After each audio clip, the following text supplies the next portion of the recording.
नत्तु असफलम सतपुरुषेण सङ्गतम। तिमी सत्पुरुषको सङ्गतमा गयौ भने तिमी असफल हुनै सक्दैनौ।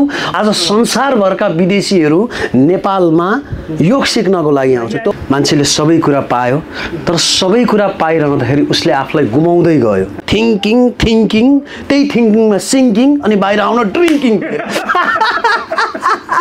Imagination is more powerful than knowledge, whereas knowledge is limited. किताबको नलेज, कलेजको नलेज त लिमिटेड हुन्छ है। वैज्ञानिक पनि यहीँ आउनु हुँदो रहेछ, कलाकार आउनु हुँदो रहेछ, यहाँ चाहिँ लेखक आउनु हुँदो रहेछ। यहाँ सबै मान्छे आइरहँदा हामीलाई पनि यहाँले छोड्नु भएन। चैतन्य नमस्कार, प्रणाम। हामी चैतन्य संवादको नवीन श्रृङ्खलामा छौँ। चैतन्य पाठशालाको परिसरमा रहेको यो प्रेक्षालयबाट, यो स्टुडियोबाट विशेष गरी हामी चैतन्यसँग जोडिएका र शिक्षा, संस्कार, व्यक्तित्व निर्माण, जीवन निर्माण, समाज निर्माण र समसामयिक परिवेशसँग रहेको बौद्धिक बहसहरूमा जोडिने गर्छौँ।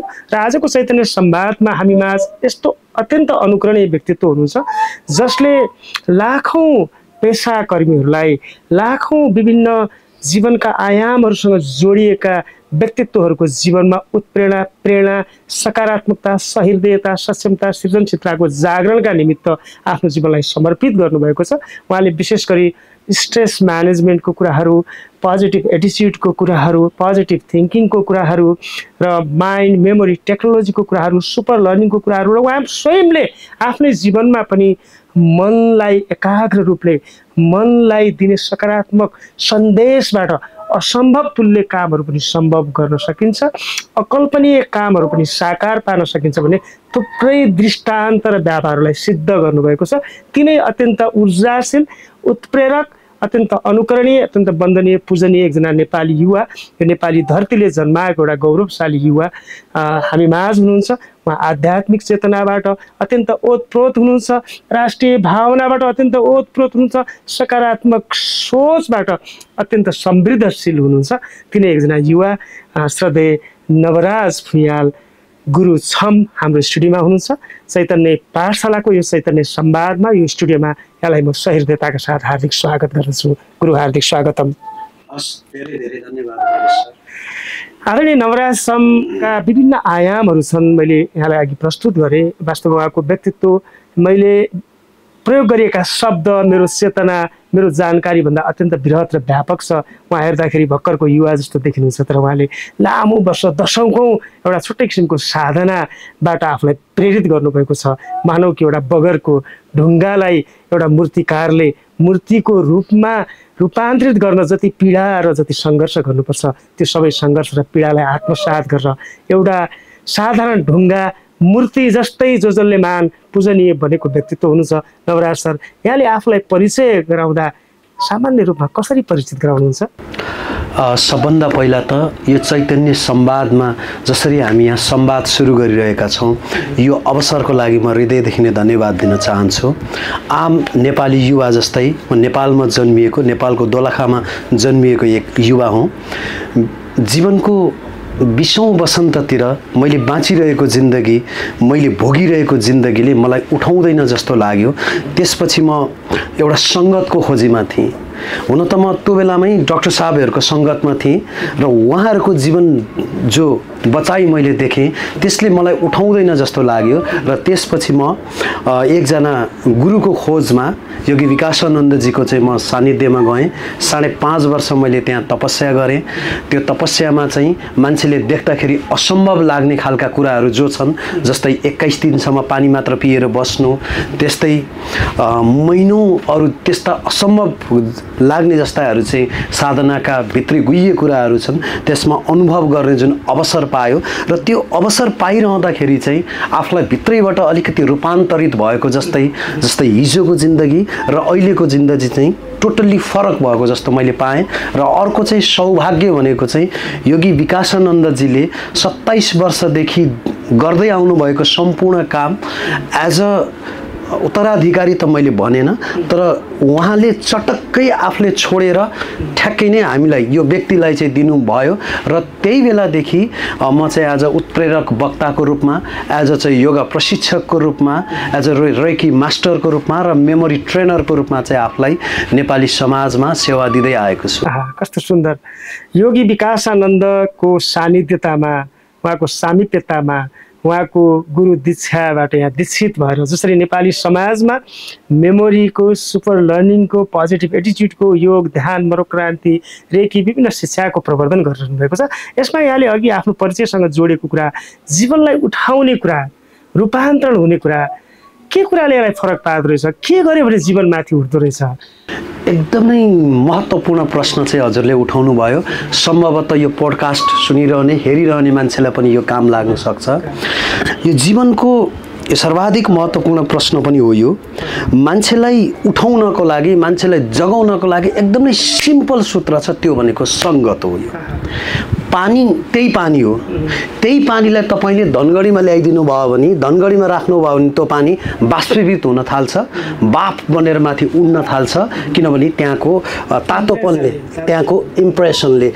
त्यही पानीलाई हजुरले माथि हिमालतिर लिएर जानुभयो भने त्यो पानी त्यहाँको वातावरणले त्यो पानीलाई जम्न थाल्छ। अतः मान्छेलाई सिम्पली छ, एकदमै सजिलो छ। मान्छेलाई रूपान्तरण गर्नु छ भने, बदल्नु छ भने मान्छेलाई सङ्गत फेरिदिनु पर्छ।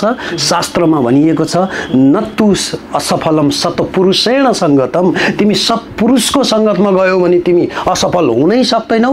असत्पुरुष अथवा चाहिँ गलत मान्छेको सङ्गतमा तिमी पर्यौ भने तिमी सफल हुनै सक्दैनौ। लज्जा।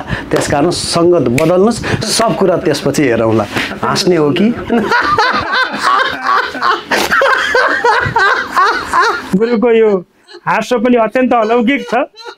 यो सङ्गत, सत्सङ्गको कुरामा गुरुले भन्नुभयो, जस्तो महापुरुषहरूले, ऋषिमुनिहरूले हाम्रो आदिकालीन एउटा चाहिँ नि सभ्यता र चिन्तन, सत्ययोगदेखि नै यसको प्रभावको बारेमा, महत्त्वको बारेमा चर्चा गरिएको छ। यति बेला नेपाली समाजमा एउटा खालको मनोविज्ञान विकास भएको छ। नेपालमा भविष्य छैन, विशेष गरी युवा पिँढीमा जोसँग शक्ति छ, जोसँग सृजना छ, जोसँग आशा भरोसा छ, सम्भावना छ, केही गर्ने शारीरिक र मानसिक दुइटै सबलता छ, ती युवाहरूले नेपालमा भविष्य नदेखिरहँदा नेपालमै भविष्य छ भन्ने खालको रूपान्तरित सोचको सुरुवात चाहिँ कहाँबाट गर्ने होला गुरु? सबभन्दा पहिला नेपालमा भविष्य छ पनि छैन पनि। भविष्य छैन भनेर भन्ने हो भने नेपालमै लाखौँ कमाउने युवाहरू पनि यही छन्। र नेपालमा भविष्य छ पनि छैन पनि भने, र नेपालमा भविष्य साँच्चै देख्ने हो भने चाहिँ नेपालको पढाइले मात्र पुग्दैन। नेपालमा बसेर यहाँले भविष्य देख्नको लागि विशिष्ट सिपको विकास गर्नुपर्ने हुन्छ। र अहिलेको जमाना भनेको नेपाल भारत भनेर यो बोर्डरले यो छुट्याउने जमाना होइन, किनभने अहिले हामी ग्लोबलाइज्ड युगमा छौँ। डिजिटल युग जब सुरु भयो, यसले चाहिँ आज संसार नै एउटा कोठामा आइसकेको छ। त्यसकारणले गर्दा यदि तपाईँमा विशिष्ट सिप छ भने आज सोसल मिडियाको माध्यमबाट अथवा विभिन्न प्लेटफर्मबाट हजुरले आफूलाई ग्लोबल एक्सपोजर दिन सक्नुहुन्छ, जसको कारणले गर्दाखेरि नेपालमै बसेर पनि हजुरले केही गर्न सक्नुहुन्छ। र यदि हाम्रो चाहिँ सोच नेपालमा केही हुँदैन नै भन्ने खालको चाहिँ सोचले हामी ग्रसित छौँ, मानसिकता छौँ भने हामीले त्यही अनुसारको रिजल्ट पाउँछौँ, जसको कारणले नेपालमा बस्नु भनेको राम्रो चाहिँ यो हुन सक्दैन। अतः यहाँ बस्ने र नबस्ने, भविष्य छ कि छैन भन्ने कुरा सोच कस्तो छ, नेपालमा बस्नको लागि यहाँ एडजस्ट हुने खालको स्किल हामीसँग छ कि छैन, त्यो खालको ट्यालेन्ट्स पनि छ कि छैन, हो सबै कुरा हुँदाखेरि कहिलेकाहीँ हामीलाई राजनीति सिस्टम छ जसले चाहिँ हामीलाई प्रभाव पार्न सक्छ, वातावरणले प्रभाव पार्न सक्छ। तर यदि चाहिँ तपाईँले प्रतिभाको विकास गर्नुभयो भने, स्किलको विकास गर्न सक्नुभयो भने, एन्टरप्रेन्योरसिपको चाहिँ विकास गर्न सक्नुभयो भने, नेपाली समाजलाई के आवश्यक छ त्यो तपाईँले ठ्याक्कै त्यसको औषधि मूलो एज अ प्रतिभाको रूपमा विकास गर्न सक्नुभयो भने यहीँ बसेर पनि मान्छेले पैसा कमाएका छन्, राम्रो जिन्दगी बनाएका छन्। जस्तै एउटा उदाहरणको लागि, जस्तै जस्तै अब म योग फिल्डको भएँ, अब योग फिल्डमै लागेर यहाँ नेपालमै बसेर विदेशीलाई योग सिकाएर यहाँ चाहिँ मान्छेले महिनाको लाखौँ रुपियाँ कमाएका छन् योग सिकाएर अनलाइन मार्फतबाट, अफलाइन नै अथवा चाहिँ रहेर विदेशीहरूलाई योग सिकाएर विदेशीहरूलाई आज संसारभरका विदेशीहरू नेपालमा योग सिक्नको लागि आउँछ, त्यो पनि लाखौँ तिरेर। फेरि हेर्नुहोस् है, लाखौँ तिरेर हो।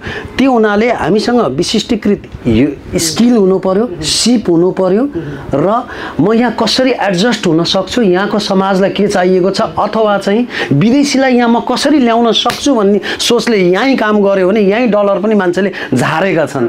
त्यसकारण यहाँ हुन्छ कि हुँदैन भन्ने कुरा भन्दा पनि महत्त्वपूर्ण कुरा चाहिँ तपाईसँग क्षमता के छ, तपाईसँग स्किल के छ, तपाईँले ग्लोबल प्लेटफर्मलाई कसरी युज गर्न सक्नुहुन्छ, यो चाहिँ मूलभूत कुरा चाहिँ मलाई लाग्छ। यो चाहिँ हाँस्नै पर्ने कुरा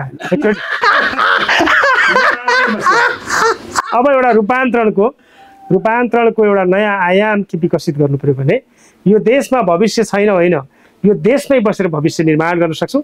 त्यसका लागि मसँग एउटा स्पेसलाइज्ड एउटा युनिक ट्यालेन्ट्स हुनु पर्यो र मैले आफ्नो विधामा संसारका मान्छेलाई प्रभावित गर्ने, संसारका मान्छेलाई सेवा गर्न सक्ने सक्षमता विकास भइसकेपछि नेपालमै बसेर विश्वव्यापी अवसर र विश्वव्यापी जीवनयापनको आधार निर्माण गर्न सकिन्छ भन्ने कुरा अत्यन्त सुन्दर कुरा यहाँले राख्नुभयो।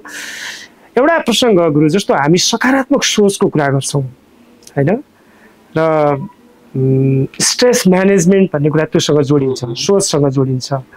र अहिले एउटा रिसर्चले पनि के भन्छ भने विश्वका मान्छेहरू भौतिक अभावले होइन, मनोवैज्ञानिक, संवेगात्मक, विशेष गरी इमोसनल कुरामा असन्तुलित भए, आफैभित्र असन्तुलन भयो। अभाव भन्दा पनि सरल भाषा भन्दा स्वभावका कारणले मान्छेहरू आज किन दुखी छन् त भन्दा अभाव भएर होइन, स्वभाव नमिलेका कारणले, स्वभावमा सन्तुलन नभएका कारणले दुखी छन् भन्ने कुरा छ।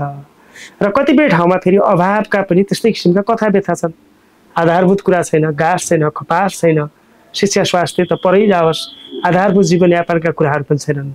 जहाँ यी सबै कुरा छन् त्यहाँ स्वभावको समस्या छ होइन।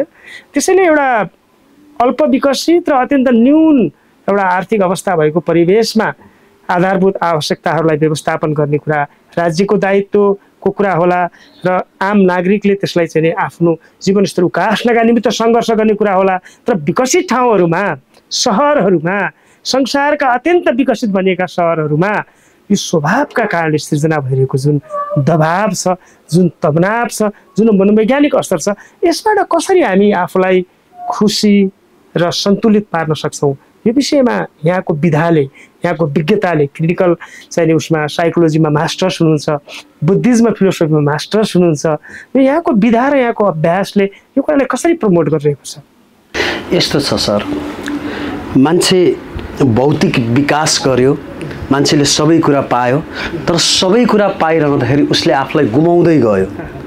उसको फोकस खालि बाहिर कमाउने र बाहिर रमाउनेमा उसको फोकस भयो, बाहिर झलमल्ल भयो तर भित्र अलमल्ल भयो। फेरि यो किन भयो भनेर भन्दाखेरि यो केही वर्ष यता भनौँ, केही वर्ष यता मान्छेको सारा फोकस चाहिँ भौतिक विकासतिर भयो, मानसिक विकास, आध्यात्मिक विकास जो हाम्रो ऋषिमुनिहरूले सुरु गर्नुभएको थियो त्यसमा हामीले ध्यान दिनै सकेनौँ। यसरी ध्यान नदिइरहँदाखेरि के भयो भन्दा बाहिर एकदमै विकसित भयौँ हामी, सबै कुरा भयो हाम्रो, र यसको डाटा हेर्ने हो भने यति विकराल छ कि अहिले नेपालमै पनि झन्डै 20 जना मान्छेले आत्महत्या गरिरहेको रेकर्ड छ।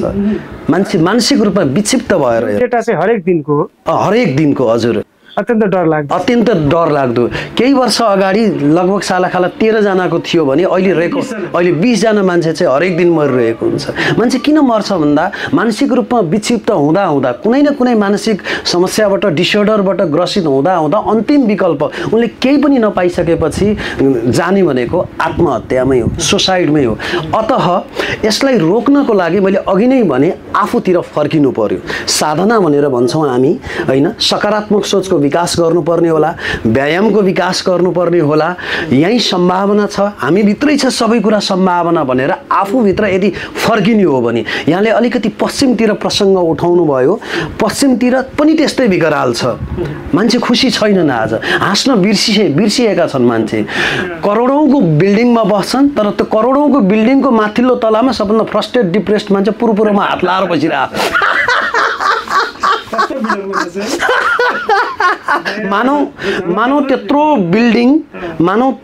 बिल्डिङ चाहिँ एकजना रोगी र पीडित मान्छेको लागि बनाइदिए जस्तो। बरु त मानसिक रोगको अस्पताल बनाइदिए भयो हुन्थ्यो होइन। यो किन हुन्छ भन्दाखेरि यो चाहिँ मान्छे आफूमा फर्किन सकेन। हेर्नुहोस् है, आफूमा फर्किन नसक्नुको परिणाम अब यसको चाहिँ विभिन्न विधाहरू छन्, विभिन्न आयामहरू छन्। जस्तै रिसर्चले के भन्छ भन्दा दैनिक 5-7 मिनट मात्रै मेडिटेसन गर्ने हो भने पनि धेरै फरक आउँछ है। र त्यसको लागि ब्रेनका विभिन्न चाहिँ हर्मोन्सको रोलहरू हुन्छ, न्युरोकेमिकल्सका रोलहरू हुन्छन्। त्यसमा चाहिँ हामीले काम गरेनौँ, खालि बाहिर मात्र बन्यौँ। र जब बाहिर मात्र ज्यादा भनिन्छ, भित्र स्वतः नै बिर्सिने भयो। र जुन दिन भित्र बिर्सियो त्यही दिनदेखि भित्र नारकीय जीवन सुरु भयो। त्यसैले अहिलेदेखि नै आफूभित्र छिर्ने चाहिँ कलाको विकास गर्न सक्यो भने अहिले यही क्षण दुःख गायब हुन सक्छ। लज्जा अत्यन्त सुन्दर। फेरि अब यो जुन छ नि आफूभित्र छिर्ने, आफूलाई निहाल्ने, आफूलाई बुझ्ने, यति बेलाका शिक्षालयहरू, विद्यालयहरू, पाठशालाहरू, हामी पनि शिक्षाकर्मी, शिक्षासेवी र एउटा पाठशालाभित्रको एउटा स्टुडियोमा हामी अहिले छौँ। अक्षर बुझ्ने, आफूलाई नबुझ्ने यस्तो खालको शिक्षाको परम्पराको विकास भयो। र यसले अङ्कगणितीय रूपमा एक खालको सक्षमता, एक खालको सबलतालाई त पुष्टि गर्छ होइन, तर मानवीय मूल्य मान्यताका हिसाबले, मानवीय चेतनाका हिसाबले हामीभित्रको सौन्दर्यतालाई जागृत गर्ने त्यो पक्षबाट हेर्दाखेरि हाम्रो शिक्षा चाहिँ कहाँनिर चुकेको जस्तो लाग्छ हजुरलाई? यसलाई अलिकति मस्तिष्क विज्ञानको भाषाबाट यसलाई म प्रस्ताउने अनुमति चाहन्छु। हाम्रो मस्तिष्कलाई हेर्ने हो भने, र यो डाटा चाहिँ केही वर्ष अगाडि केही विवादास्पद पनि भएको थियो, तर यसलाई मान्यता पनि दिएको छ। जस्तै हाम्रो मस्तिष्कलाई केलाएर हेर्ने हो भने यसको बायाँ र दायाँ भाग भनेर चाहिँ हामीले पढ्न पाउँछौँ, लेफ्ट ब्रेन र राइट ब्रेन। अब यहाँनिर चाहिँ के छ भन्दा हाम्रो सम्पूर्ण एजुकेसनल सिस्टम भनेको लेफ्ट ब्रेनमा आधारित छ, यानि कि बायाँ मस्तिष्कमा आधारित छ। त बायाँ मस्तिष्क भनेको विचार गर्नु हो, त्यो विचार इङ्ग्लिसमा थिङ्किङ गरेर पढाइन्छ, जसको क्षमता नै 10% छ। एकचोटि फेरि मनन गर्ने डाटा छ, जसको क्षमता 10% छ, र त्यसैलाई रटाएर घोटाएर थिङ्किङ गराएर चाहिँ जुन पढाउने परम्परा छ, त्यो थिङ्किङले रमाइलो भाषामा थिङ्किङ, त्यही थिङ्किङमा सिङ्किङ, अनि बाहिर आउन ड्रिङ्किङ। यो लेफ्ट ब्रेनमा आधारित यो शिक्षा छ जसले मान्छेलाई सृजनशील बनाउन सकेन। किनभने सृजनशीलताको पाटो भनेको दायाँ मस्तिष्क हो। एजुकेसनको डेफिनेसन अथवा त्यो एजुकेसन भन्ने शब्द नै ल्याटिन वर्ड एजुकेयरबाट आएको, to draw out the actual potentiality. सम्भावना के छ मान्छेको, त्यसलाई बाहिर ल्याउनु थियो। त्यो अमेरिकाको एउटा चाहिँ राज्यको म यहाँलाई डेटा दिन चाहन्छु। एउटा रिसर्च भएको थियो धेरै वर्ष अगाडि, सम्भवतः उताहा भन्ने राज्यमा गरेको। मान्छे चाहिँ सुरुमा प्री प्राइमरी लेभलतिर मान्छे चाहिँ दे वर 98% क्रिएटिभ। त्यही मान्छेलाई लामो खालको रिसर्च थियो, एउटै व्यक्तिमा लामो खालको रिसर्च गर्दै जाँदा त्यो मान्छे चाहिँ हाई स्कुलतिर पुग्यो अरे, अनि क्रिएटिभिटी कति भयो भनेर यसो हेर्दाखेरि 98बाट झरेर 50तिर पुगेछ। त्यही मान्छे फेरि पिएचडी गरेर सर्टिफिकेट हात ल्यायो, अनि हात ल्याइसकेपछि फेरि क्रिएटिभिटीको लेभल हेर्दाखेरि त 25%मा झरेको डाटा पनि डर लाग्दछन्। अतः यो लेफ्ट ब्रेनको जुन शिक्षा प्रणाली छ, यसलाई चाहिँ हामीले राइट ब्रेनमा सिफ्ट गर्न सक्यौँ भने दायाँ मस्तिष्क। यहाँनिर मलाई अल्बर्ट आइन्स्टाइनको याद आइरहेछ। अल्बर्ट आइन्स्टाइन स्कुलको बोझ विद्यार्थी हो, उनलाई कुर्दा सर हेर्नै थाक्नु भयो। त्यसकारण उनलाई चाहिँ के गरिन्थ्यो, ठुलो हलमा लगेर उसै छोडिन्थ्यो तर हलमा लगेर उसै छोडिरहँदाखेरि त्यहाँ पीडित भएर बसेनन् उनी भिजुअलाइजेसन गर्दै रहे उनले राइट ब्रेन युज गर्दै गए र यहाँलाई निवेदन गरेँ जब चाहिँ त्यो E बराबर MC² आयो 1905 मा थ्योरी अफ रिलेटिभिटी उहाँले ल्याउनु भयो त्यो ल्याउनुको पछाडि पनि त्यो इमेजिनेसनको रोल थियो त्यो कल्पनाशीलताको रोल थियो र त्यसपछि उहाँले ठोकेर भन्नुभयो imagination is more powerful than knowledge whereas knowledge is limited किताबको नलेज कलेजको नलेज त लिमिटेड हुन्छ है तर इमेजिनेसनमा त कसले रोक्ने या जहाँ पनि पुग्ने भयो अतः यसलाई चाहिँ दायाँ मस्तिष्कमा लिएर जानु पर्यो पहिलो कुरा हैन अनि सृजनशीलताको विकास गर्नु पर्यो यो त यहीँनिर धराशायी भएको हो कि यहाँलाई अर्को पनि प्रसङ्ग म यहाँलाई चाहिँ लिएर जान्छु doctor Georgi Lozanov Bulgarian doctor Georgi Lozanov चाहिँ यसरी क्लिनिकमा बसिरहनु भएको थियो र त्यो क्लिनिकमा चाहिँ विद्यार्थीहरू साना साना बच्चाहरू चाहिँ मानसिक समस्या लिएर आएछन् डाक्टर अचम्ममा पर्नुभयो बच्चालाई सानोतिनो बच्चालाई मानसिक समस्या छ यो किन आयो यो कसरी आयो भने ट्रिटमेन्टमा जानु भएन उहाँको चाहिँ रुट कजमा जानुभयो रुट कजमा जाँदाखेरि चाहिँ गलत किसिमले पढाइयो हेर्नुहोस् है पद्धति राम्रो भएन जसलाई चाहिँ डाइटेक्टोजेनिक सिन्ड्रोम भनेर भनियो अनि त्यसपछि उहाँले चाहिँ के गर्नुभयो भन्दा बच्चाको उपचार गर्नु भएन त्यो पढाउने शैलीले नै उहाँले चाहिँ चेन्ज गरिदिनु भयो त्यहीँबाट यो मेमोरीका टेक्निकहरू आदि इत्यादि कुराहरूको चाहिँ विकास भएको हुन त धेरै अगाडिदेखि विकास भएको तर उहाँले चाहिँ त्यसलाई बढी राइट ब्रेन फोकस्ड एजुकेसनल सिस्टमलाई चाहिँ बढी एडभोकेट गर्नुभयो र उहाँले चाहिँ सृजनशीलतातिर लिएर जानुभयो यसरी पनि हामीले बुझ्न सक्छौँ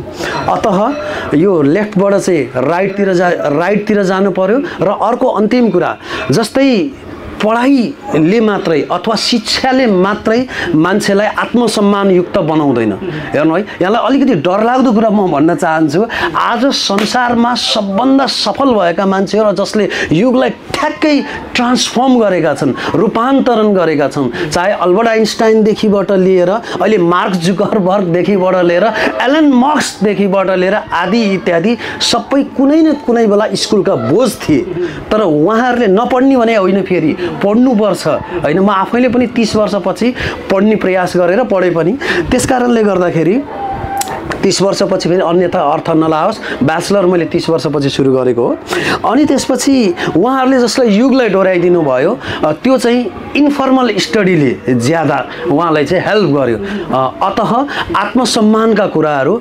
एन्टरप्रेन्योरशिपका कुराहरू भ्यालु बेस्ड एजुकेसनका कुराहरू नैतिक शिक्षाका कुराहरू अलिकति मेडिटेसन बेस्ड र शान्तिपूर्ण तरिकाले चाहिँ कसरी पढ्न सकिन्छ सम्झिन सकिन्छ र स्ट्रेस म्यानेज गर्ने तरिकाहरू यसमा जोड्न सक्यौं भने हुन त हजुरले सोधेको भन्दा बढी जवाफ आयो एकदमै सुन्दर पक्कै पनि अब यो राइट ब्रेनलाई हैन राइट ब्रेन एप्रोचमा त्यसमा हाम्रो क्रिएटिभिटीको कुराहरू आयो कन्सियसनेसको कुराहरू आयो जस्तो चैतन्य पाठशालाले हामीले के भन्छौँ भने शिक्षा र संस्कारलाई जोड्ने भन्छौँ त्यो संस्कारसँग जोड्ने कुरामा सहृदयता र सृजनशीलताको कुरा आउँछ अहिले पछिल्लो समयमा पाठशालाहरू विद्यालयहरू शिक्षालयहरू विश्वविद्यालयहरू शैक्षिक मान्छेहरू योग्यता भएका मान्छे डिग्री भएका मान्छे प्राविधिक शिक्षा भएका मान्छेहरू त दिनानुदिन बढिरहेका छन् नि त तर पनि समाजमा शुभेच्छा सहृदयता सप्रेम भाव सुसंस्कृति मूल्य मान्यताहरू दिन प्रतिदिन खस्किँदै गरेका छन् वास्तवमै भन्यो भने शैक्षिक जमातमा शिक्षित जमातमा सिकेका जानेका बुझेका मान्छेहरू बस्ने ठाउँ त अत्यन्त सहृदय हुनुपर्ने हो नि त्यो समाजमा मान्छेहरूमा शङ्का बढेको छ डर बढेको छ त्रास बढेको छ अमानवीय गतिविधि क्रियाकलाप बढेका छन् मनोवैज्ञानिक त्रासहरू बढेका छन् विभिन्न खालका अमानवीय र असामाजिक गतिविधि र घटनाक्रमहरू घटिरहेका छन् यी सबै कुराहरूले गर्दाखेरि शिक्षामा वास्तवमा एउटा खालको रिफर्मेसन एउटा क्रिएटिभिटीको कुराहरू एउटा कन्सियसनेसको कुराहरू यो दुईटाकोलाई जोड्न एकदमै जरुरी छ यहाँले त विभिन्न ठाउँमा जाँदा तालिम दिँदाखेरि विभिन्न पेसाकर्मी व्यवसायी विभिन्न क्षेत्रका ब्याङ्कर्सहरूदेखि लिएर गभर्मेन्ट अफिसियल्सहरूदेखि विभिन्न ठाउँमा भेटघाट सन्दर्भ हुन्छ होइन सन्दर्भ हुँदाखेरि यहाँले यो राइट ब्रेनको एप्रोचमा यहाँले काम पनि गर्नु भएको छ यसैसँग जोडेर मैले माइन्ड मेमोरी र सुपर लर्निङलाई कसरी इफेक्टिभ बनाउने अथवा माइन्ड र मेमोरी टेक्नोलोजीको माध्यमबाट राइट ब्रेनलाई कसरी एक्टिभेट गर्ने भन्ने कुरा जुन हजुरले प्रमोट गरिरहनु भएको छ अथवा जसको प्रवर्धनमा यहाँ लागिरहनु भएको यसको थोरै केही टिप्सहरू हजुरले सरल भाषामा आम मान्छेले बुझ्ने गरी के हो त खासमा माइन्ड एन्ड मेमोरी टेक्नोलोजी भनेको कुरा यसलाई म आफ्नै जीवनतिर म हजुरलाई फर्काएर यसको जवाफ दिने कोसिस गर्नेछु। जस्तै म स्कुलमा कहिल्यै पनि म पढ्न सकिनँ। हेर्नुहोस्, स्कुलमा म यस्तो विद्यार्थी थिएँ कहिल्यै पनि पढ्न सकिनँ। मेरो पारिवारिक वातावरणको कारणले थियो होला अथवा जेनेटिक कारणले पनि थियो होला। त्यसपछि कलेज लाइफमा पनि मैले पढ्दाखेरि तपाईँको मार्कसिटमा पनि एस्ट्रिक बढी आउने, म फेल हुँदै हुँदै हुँदै पास भएको विद्यार्थी थिएँ।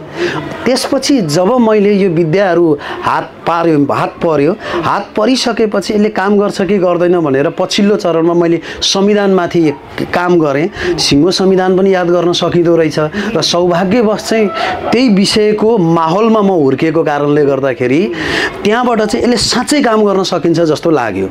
र त्यति मात्र नभइकन चाहिँ हामीबाट प्रशिक्षित भएका साथीहरूले लोकसेवामा नाम निकालेका कुराहरू आए, हामीसँग भिडिएसन। कलेजमा मैले टप गरेँ। अहिले जहाँ जाँदाखेरि पनि एकाध मान्छेहरू यो क्लासले चाहिँ यस्तो भयो उस्तो भयो भनेर चाहिँ उहाँहरूले यो फिडब्याक दिएको पाइयो। अनि यो फिडब्याक दिइसकेपछि म हौसिएँ, यसले चाहिँ साँच्चै काम गर्दो रहेछ भन्ने लाग्यो। अनि यो विषयको रिसर्चहरू के छ त भनेर नेटमा खोज्दाखेरि पनि विभिन्न बखतमा मनोव्यक्ताहरूले पढ्नै नसक्ने, सम्झिनै नसक्ने यावत विद्यार्थीहरूमाथि गरेको अथवा बिरामीहरूमाथि गरेको रिसर्चहरूलाई हेर्दाखेरि पनि यसले चाहिँ काम गर्छ जस्तो लाग्यो।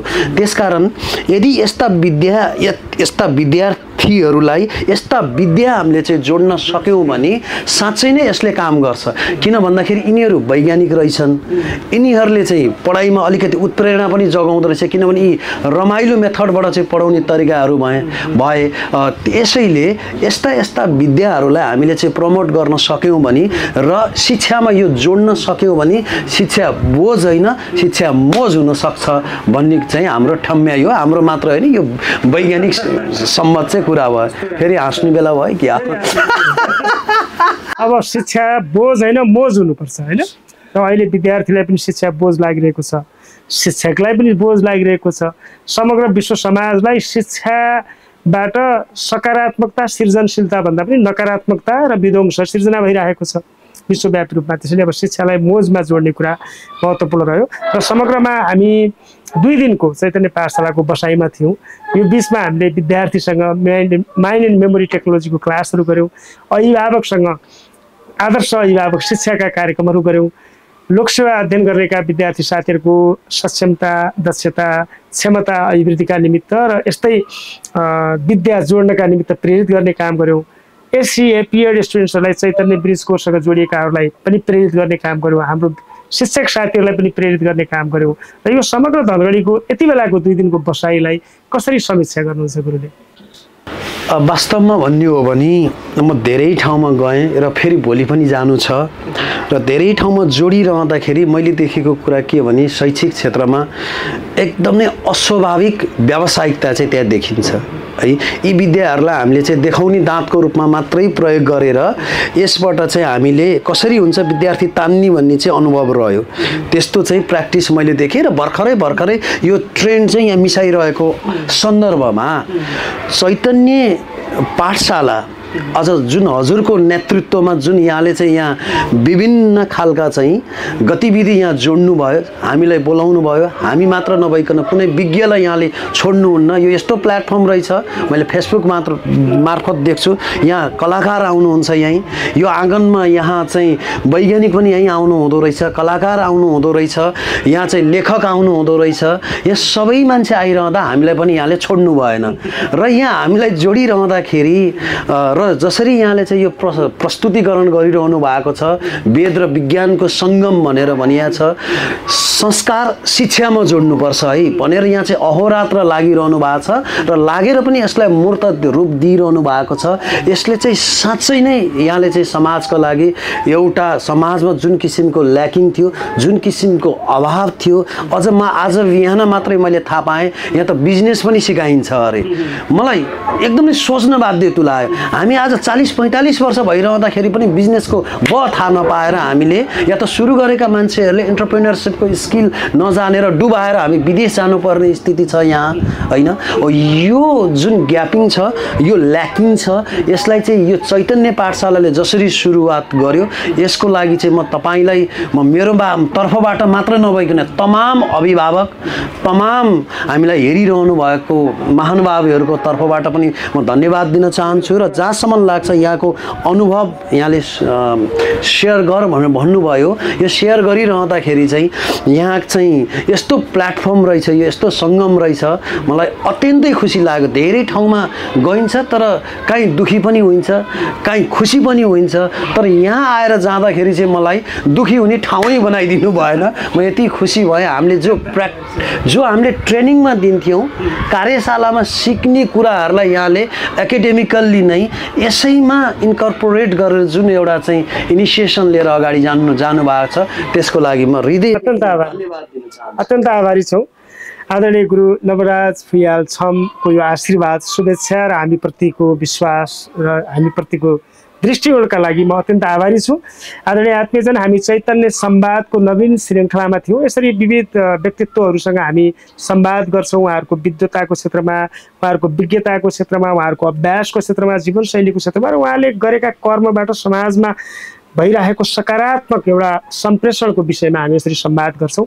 आज हामीले विशेष गरी माइन्ड एन्ड मेमोरी टेक्नोलोजीको कुराहरू, मनोविज्ञानका कुराहरू, आफ्नो जीवनलाई माथि उठाउने रूपान्तरणकारी अभियानका लागि सत्सङ्ग गरिने कुराहरू र विशेष गरी योगी नवराज छमले तमाम लाखौँ युवाहरूमा सकारात्मक उत्प्रेरणा जागृत गर्नका निमित्त छेडेको एउटा अभियान, क्रान्ति, एउटा आफ्नै किसिमको एउटा सुसंस्कृत क्रान्तिको यो अभियानको बारेमा हामीले छोटो संवाद गऱ्यौँ। र श्रद्धेय गुरु नवराज छम चैतन्य पाठशालाको शुभेच्छुक हुनुहुन्छ, सल्लाहकार हुनुहुन्छ, हाम्रो पथ प्रदर्शक हुनुहुन्छ र हामीलाई माया गर्ने एउटा अत्यन्त प्रेरक व्यक्तित्व हुनुहुन्छ। फेरि पनि उहाँहरूसँग हाम्रो सत्सङ्ग हुनेछ, फेरि पनि उहाँको विज्ञता र दक्षतालाई चैतन्य पाठशालामा जोड्नेछौँ। मलाई विश्वास छ यो श्रृङ्खला हेरिसकेपछि यहाँहरूले केही न केही आफूमा सकारात्मक ऊर्जा, सकारात्मक प्रेरणा, केही सृजनशील आयामबाट आफैलाई हेर्ने, आफूभित्रको यात्राका निमित्त प्रेरित हुने एउटा सन्देश यो हाम्रो संवादबाट पाउनुहुनेछ।